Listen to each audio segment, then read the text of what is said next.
창업자금에 대한 증여세 과세 특례를 살펴보도록 하겠습니다. 창업자금 과세 특례는 이제 제일 나중에 도입된 제도예요. 제일 먼저는 가업상속공제가 도입이 됐고요. 네. 사후에 가업을 승계해 주는 것보다는 사전에 좀 해달라. 그래서 나온 게 이제 증여세 과세 특례 제도고요. 가업을 물려받기보단 자녀가 새로운 창업을 하려고 한다. 창업자금 과세 특례. 그럼 결론적으로 이거는 다 뭐냐면 실제 현장의 의견들을 반영해서 제도가 도입이 된 거예요. 국가가 먼저 나서서 한 게 아니고요. 창업자금 과세 특례는 또 고민이 하셔야 될 게 자녀가 창업을 하고 싶어 해요. 그러면 이제 창업자금을 부모가 대줄 수 있죠. 그래서 여기 나와 있는 것처럼 적용 한도가 최대 100억까지. 단서 조항은 이제 10명 이상 고용할 경우에 100억까지 해줄 수 있다. 마찬가지로 공제가 있습니다. 네. 공제는 5억까지 공제를 해주고요. 10%의 세율을 적용한다. 그래서 이 자금을 받아서 자녀는 창업을 해서 사업 성공으로 부를 이루게 되면 이건 다 자녀 몫인 거죠. 자, 그런데 창업자금 증여세 과세 특례 제도 역시 증여해준 금액은 상속재산의 영구적으로 합산이 돼요. 증여세 과세 특례와 마찬가지로 가업승계. 그럼 가령 예를 들어서 내가 5억을 자녀에게 창업자금으로 대주고 싶어요. 그런데 이미 내 세율이 50%가 넘어요. 상속세율이. 자, 그러면 이거 차라리 그냥 일반 증여를 해주면 5억까지는 이제 9천만 원의 증여세가 나오거든요. 네네. 9천만 원의 증여세를 납부하고 10년이 지나면 끝. 가산 안 되죠. 5억까지는 공제 지금 받지만 영구적으로 합산이 되니까 합산될 때 이미 50%의 세율을 적용을 받게 되면 2.5억의 상속세를 나중에 내게 돼요. 네. 그럼 차라리 9천만 원 내는 게 나은 거 아닌가요? 낫죠, 그게. 네. 그래서 이 창업자금 증여세 과세 특례는 내 부모가 미래에 적용되게 될 상속세율이 몇 프로냐에 따라서 이게 실익이 비교를 좀 해봐야 됩니다. 그럼 자산이 많으신 분들은 창업자금 증여세 특례가 도움이 안 될 수도 있네요. 그렇죠. 그런 분들은 일반 증여를 하는 게 훨씬 유리할 수도 있습니다. 그래서 이제 가끔 뭐 인터넷 기사를 보면 뭐 5억까지 세금 없이 자녀의 창업을 도와줄 수 있다고 얘기를 하는데요. 지금 지출하는 9천만 원의 가치와 앞으로 20년, 30년 후에 벌어질 1.5억의 밸류를 사실 따져봐야 되긴 하겠죠. 상쇄시킬 수 있는 무언가가 있으면 되네요. 그렇죠. 그러니까 지금 9천만 원이 30년 후에 2.5억보다 훨씬 더 가치가 클 수도 있죠. 그런 의미에서는 창업자금 증여세 과세 특례가 또 유리할 수도 있습니다. 그런데 지금 이제 부모가 고령이고 상속세율이 50%가 넘었다. 그래서 한 5년, 10년 안에 상속이 이루어질 게 명확하다. 이런 경우면 일반 증여가 유리할 가능성도 있다는 거예요. 그런 부분을 또 고민해봐야겠네요. 예, 그렇죠. 증여세 과세 특례도 제가 지난번에 말씀드렸죠. 유리한 측면이 많긴 해도 약도 어떤 분한테는 치료 효과가 있지만 어떤 분에게는 부작용이 일어날 수도 있다는 그런 점으로 이해를 하시면 될 것 같습니다. 창업자금 증여세 특례와 일반 증여를 선택할 때 가장 중요한 기준은 부모의 상속세율에 따라 결정하면 좋습니다. 50% 최고 세율인 경우는 일반 증여가 유리합니다. 세금 줄일 수 있습니다. 수중자 요건은 뭐 마찬가지입니다. 18세 이상 거주자고요. 그 다음에 수중인의 수에 관계없이 특례 적용을 해줄 수 있다. 자녀가 10명이면 10명한테 다 해줄 수 있다. 단 한도는 적용받는다는 거예요. 각각 50억씩 해줄 수 있다는 게 아닙니다. 한도는 100억이니까 만약에 요 10명 이상 신규 고용 요건을 갖춘다고 하면 100억까지는 가능한데 뭐 이런 각각 100억씩 해줄 수 있다는 게 아니죠. 전체 한도는 100억 한도 내에서 자녀가 10명이다 그러면 이제 10억씩 가능하다는 얘기입니다. 증여제 요건은 당연히 이제 60세 이상인 부모 해당되고요. 부모가 사망하는 경우에는 이제 그 조부모 또 부모에 포함한다. 그리고 이게 중요하죠. 이제 부동산을 증여를 해줬다. 안 된다는 거죠. 주식을 증여해준 안 된다는 거예요. 근데 창업자금을 현금으로 준 다음에 그걸 가지고 사업용 부동산을 구입하는 건 가능하지 않나요?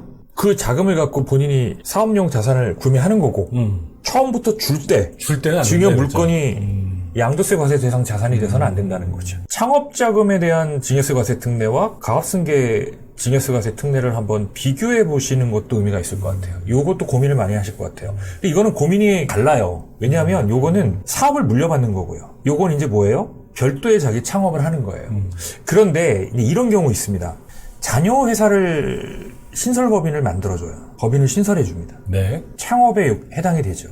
그리고 기존 법인에서 이제 이 신설법인하고 거래 관계를 형성하죠. 인프라를 다 갖추고 뭐 일감 몰아주기나 일감 떼어주기 세법에 저촉되지 않는 범위 내에서 그리고 신설법인의 지분관계를 형성해서 배당을 해준다든가 해서 이 신설법인의 자생력을 단기간에 최대한 끌어올리면 나중에 이제 신설법인하고 기존 법인하고 합병을 할 수도 있고요. 아니면 사업을 양도양수할 수도 있고요. 여러 가지 가압승계 방법들이 있어요. 그런 차원에서 창업을 하게 되는 경우라면 이 방법이 유리하냐, 창업을 통해서 이 구조로 갈 게 유리하냐, 아니면 직접 가압승계 주식을 자녀한테 물려주는 게 유리하냐. 어떤 기업은 이렇게 특정 법인을 만들어서 이런 거래 관계를 형성해서 가압승계로 가는 게 유리한 기업도 있을 수 있고요. 주식을 직접 받기보다는. 그리고 어떤 기업은 굳이 이렇게 복잡 다단계를 거치지 않고 직접 본인 주식을 자녀에게 증여세과세 특례제도에 의해서 주식을 증여해 줘서 가압승계를 마무리 지을 수 있는 그런 기업들도 있고요. 네, 그렇군요. 예, 그렇습니다. 자, 그래서 취지를 보면은 창업자금은 부의 조기 이전을 통해 경제 활력을 증진한다고 되어 있습니다. 그리고 생존 시 증여세과세 특례는 중소기업의 영속성을 지원한다라고 되어 있는데 사실은 이건 둘 다 자녀가 아버지 사업을 물려받지 않고 독자적인 사업을 하겠다라고 해서 그쪽으로 계속 기업을 키워나간다고 하면 요 취지가 맞는 거고요. 네. 세과세 특례를 적용하기에 여러 가지 여건상 애로사항이 있어요. 그래서 자녀가 법인을 신설해서 이 신설법인이 결국 나중에 기존 법인을 흡수합병하거나 아니면 사업을 포괄 양도양수 받는 구조로 가압승계를 고려한다면 이거 역시 가압승계 제도의 일환으로 활용할 수 있다. 네. 이렇게 이해를 하시면 될 것 같습니다. 한도는 증여세과세 특례보다는 창업자금에 대한 증여세과세 특례는 낮아요. 그렇죠. 네, 그래서 이거는 이제 특별히 개정된 내용이 없습니다. 다만 한도는 50억까지인데 고용, 근로자를 10명 이상인 경우에는 100억까지 받을 수 있다. 창업자금을 뭐 300억까지도 주고 이러진 않겠죠.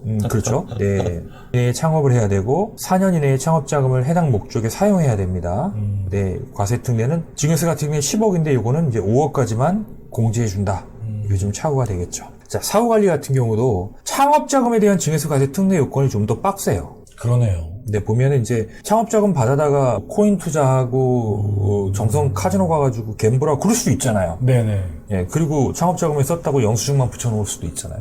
그러니까 여러모로 요건이 굉장히 세분화되어 있고요. 조금 더 사후관리가 엄격하다라는 점. 상증세법 적용은 증여세과세 특례하고 거의 대동소이합니다. 예, 영구적으로 합산된다. 신고세 공제 적용 배제한다. 그 다음에 증여세 공제 시 창업자금에 대한 증여세 공제를 한다. 특례를 적용받지 않는 일반 세율 적용 증여재산과 합산하지 않는다. 네. 그러니까 일반은 일반대로 따로 한다라는 의미입니다. 그 점만 좀 이해하시면 될 것 같습니다. 창업자금 증여세 과세 특례를 통해서 자녀에게 창업자금을 증여하고 이후 부모법인과 자녀법인 간 거래관계를 통해서 승계구도를 고민하는 것도 좋은 방법입니다. 세금 줄일 수 있습니다. 자, 오늘은 창업자금 증여세 과세 특례에 대한 개요를 좀 살펴봤습니다. 다음 시간에도 이어서 방송 진행하도록 하겠습니다. 오늘 감사합니다. 네, 고맙습니다.